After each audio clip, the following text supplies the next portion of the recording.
Welcome back to Breakthrough Innovation, where we explore the frameworks and ideas that make innovation predictable and scalable. Today, we have a true pioneer in innovation strategy, a visionary who turned innovation from an art into a science. I'm honored to welcome Tony Ulwick, the founder and CEO of Strategyn and the inventor of outcome driven innovation, or ODI. For over 30 years, Tony has helped the world's leading companies generate billions in revenue through his groundbreaking approach to understanding customer needs. He's often called the Deming of innovation. Tony's work has transformed how we think about product development and strategy. Tony, welcome to the show. JL, thank you. I appreciate the invite. Awesome. So maybe to start out, we start this way with almost everyone. We'd love to hear a little bit about your background and how you got to where you are today. Sure. Yeah, I'd love to start back with my first experience creating new products, which was back in 1984, working with IBM. We were creating the PC Junior product, which was supposed to revolutionize the way home computing was done. Instead, the very day after the product was introduced, the headlines in the Wall Street Journal read, "The PC Junior is a flop." Ouch. Yeah, and it was. And it took us about a year to reconcile. We ended up pulling it off the market. It was $1 billion failure. And this got me very interested in innovation as a process. I have a background in mechanical engineering, MBA. Immediately after that failure, I started working in product planning to try to figure out how do we avoid creating products that people don't want. And I quickly realized that it wasn't just an IBM problem, it was an everybody problem. And it's still not like happening in 1984. This is still a problem today. So the goal has always been to de-risk the innovation process by figuring out how to create products people want. And the other way to say it is how to make sure we don't invest in products people don't want. Right. I love that. And I think one of the reasons I was so excited about this conversation is your perspective on jobs to be done. I think everyone is really familiar with some of the more popular books around jobs to be done, but I was really fascinated to learn that those books weren't where JDB came from. You were actually one of the first proponents of it. And I'm curious, where did you first kind of start shifting that focus from the features, from the product to more of the customer jobs? Yeah. So just continuing with the IBM story, 4 years later, after 4 years of product planning experience, it finally occurred to me, Theodore Levitt's quote, people don't want the quarter-inch drill, they want the quarter-inch hole. Right. It's like, now I get it. Let's not talk to people about creating better drills. Let's let's talk to customers about the process they go through when creating a quarter-inch hole. And this immediately appealed to me as an engineer. I thought, okay, we're in my space.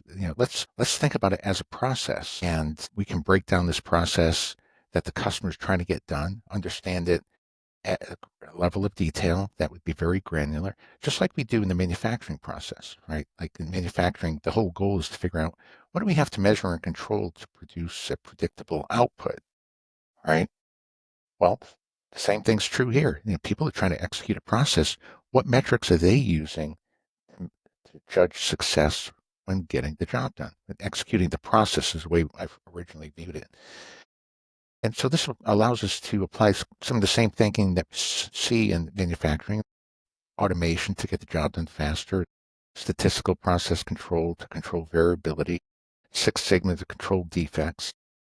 Let's just port that same thinking, make it customer facing and say, hey, what metrics do customers use to judge speed, predictability, and output? And that was the first that happened like in a couple of minutes, right? Once I finally caught, and then I thought that if that could work, that would be amazing.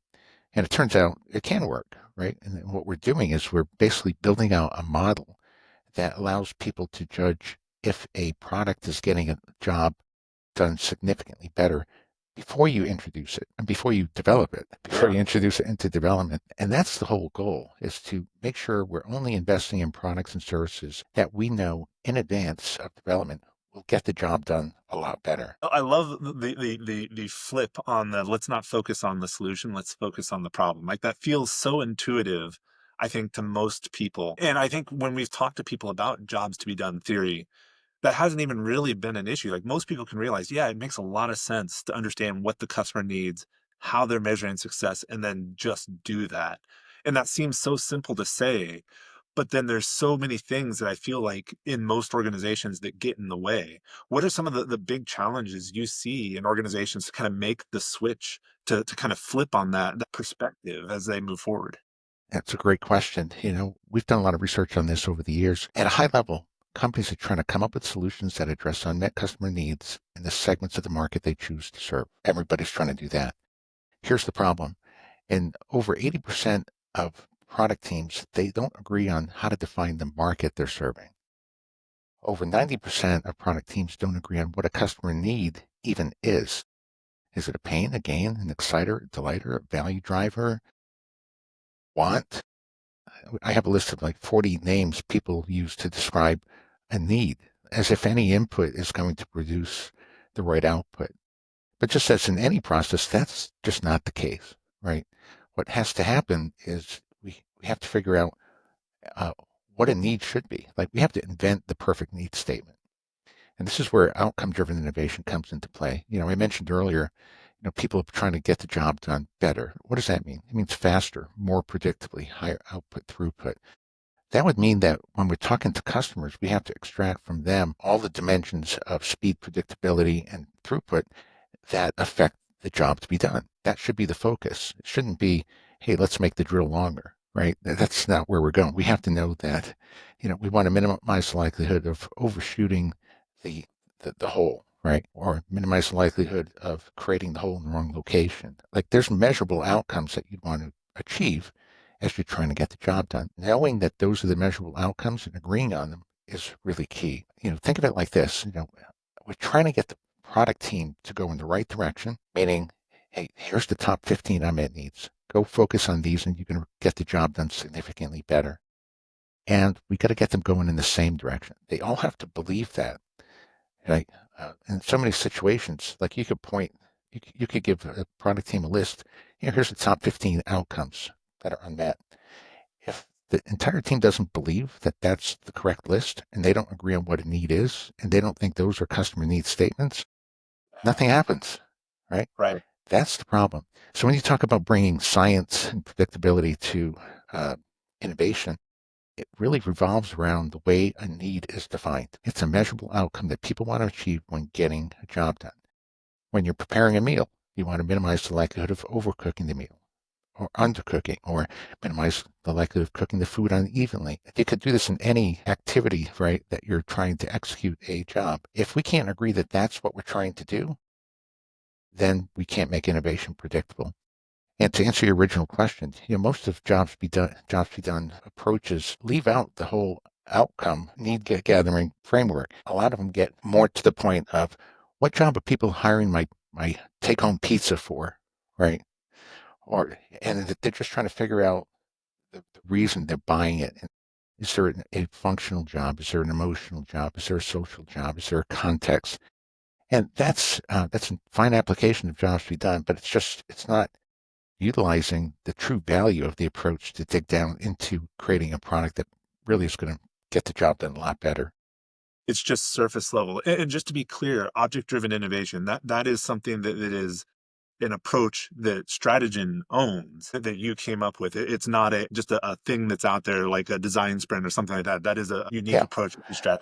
yeah, outcome driven innovation. Yeah, and we created that. We've got 12 patents on the process, starting from back in 1996. So we've been working at this for a long time. We introduced the concept to Clay Christensen back in 1999, and he wrote about it in his book, The Innovative Solution, in 2002, describing the thinking. Hey, let's focus on the underlying process, the product, not the customer, right? And that was the birth of jobs redone theory. We never called it that before. Clay named it that and popularized that as a theory. No, and I think that is what when people hear jobs to be done, like that's who they think of. It's interesting to kind of hear that this interaction between that concept, that theory, and ODI, which came out of Strategym.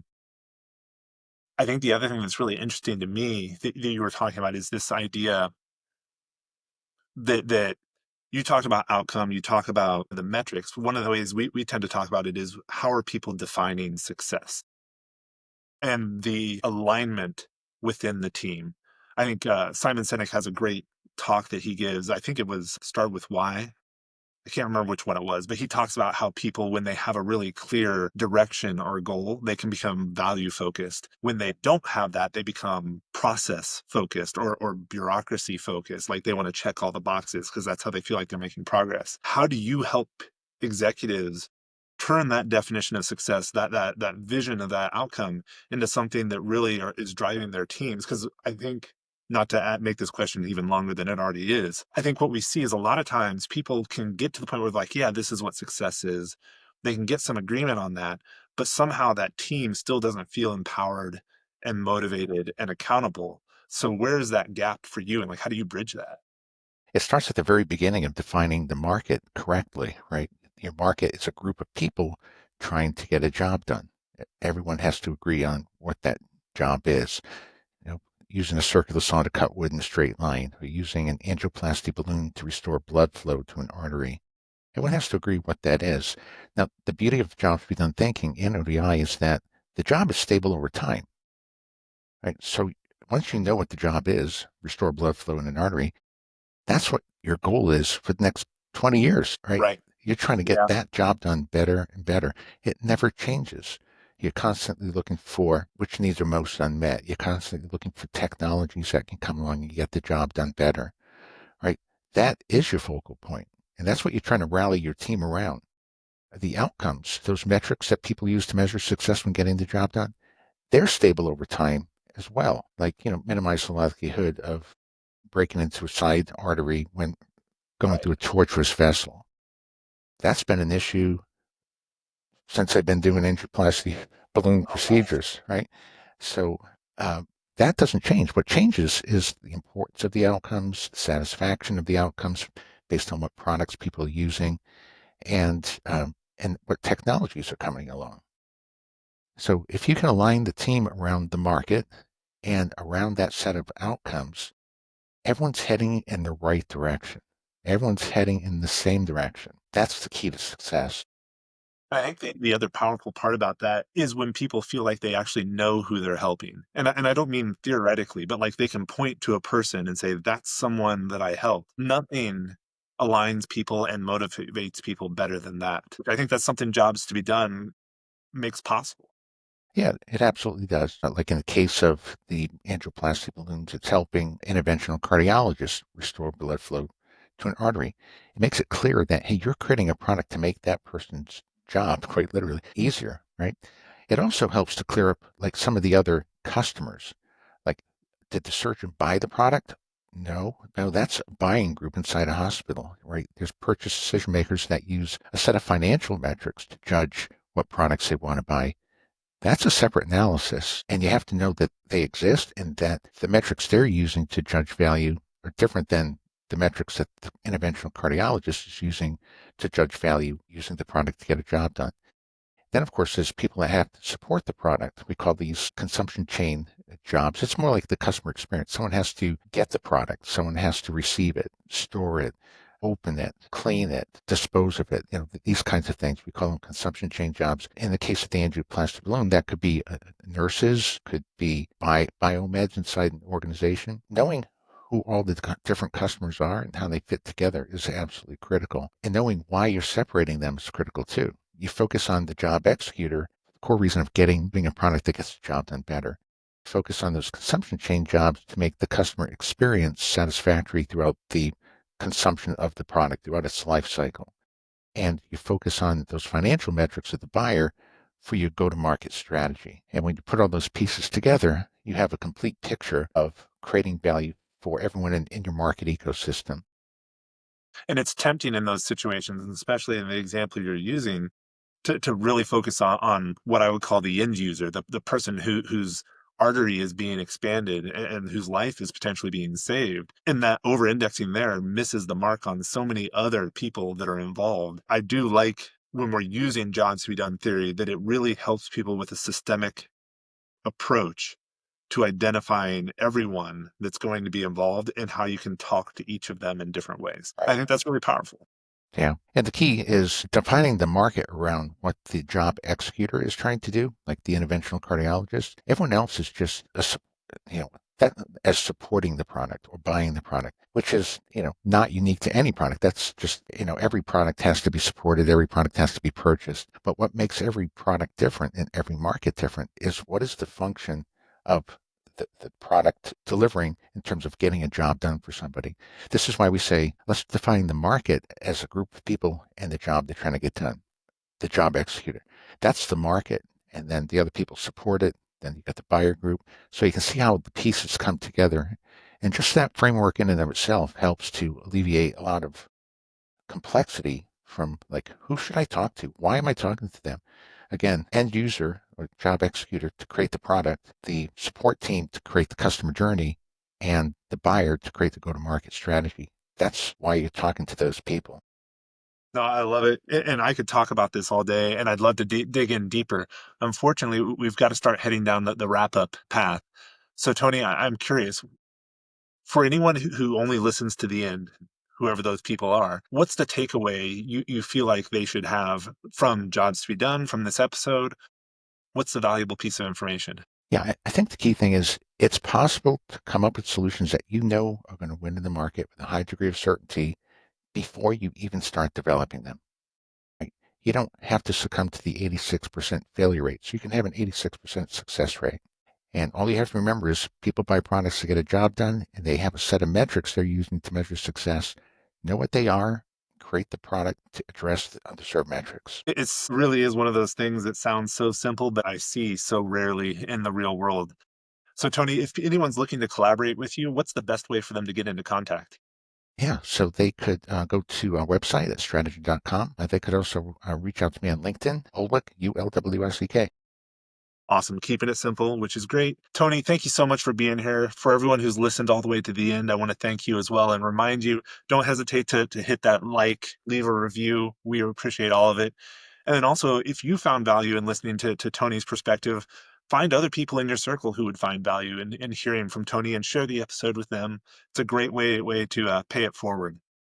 That said, Tony, I want to thank you one more time. This has been a great conversation. I've been looking forward to it all week. I really appreciate you. Thank you. I appreciate it, JL.